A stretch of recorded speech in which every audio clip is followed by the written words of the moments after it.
পুলিশকে আবার তার দায়িত্বে যত দ্রুত সম্ভব ফিরিয়ে আনার জন্য ব্যবস্থা নেয়। পুলিশ বাহিনীকে রিইনফোর্স করার জন্য এবং পুলিশের যেই কার্যধারা তার মধ্যে একটি রিফরমেশনের প্রয়োজন আছে।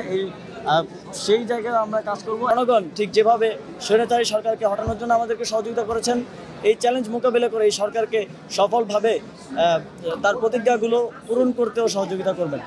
নিরাপত্তার জায়গাটা একটি বড় ইস্যু হয়ে দাঁড়িয়েছে, আপনাদের কি উদ্যোগ থাকবে নতুন সরকার? আমাদের প্রথম উদ্যোগই থাকবে ল অ্যান্ড অর্ডার স্টাবলিশ করা, রিইনফোর্স করা।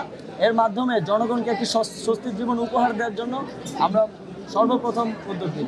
কিন্তু পুলিশ গতকাল মাননীয় সেনাপ্রধানও বলছিলেন যে আসলে পুলিশ বাহিনী ছাড়া এত বড় দেশ, এই দেশের এত বড় জায়গায় আসলে এটি সম্ভব হচ্ছে না।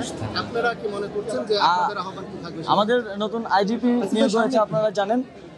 আমরা তার সাথে আলোচনা করব এবং পুলিশ বাহিনীকে রিইনফোর্স করার জন্য এবং পুলিশের যেই কার্যধারা তার মধ্যে একটি রিফরমেশনের প্রয়োজন আছে। সেই জায়গায় আমরা কাজ করব এবং একটি রিসার্চ টিম গঠন করার মাধ্যমে পুলিশের যেই সংস্কারগুলো করা প্রয়োজন সেগুলোর দিকে আমরা আগাবো এবং পুলিশকে আবার তার দায়িত্বে যত দ্রুত সম্ভব ফিরিয়ে আনার জন্য ব্যবস্থা নেব।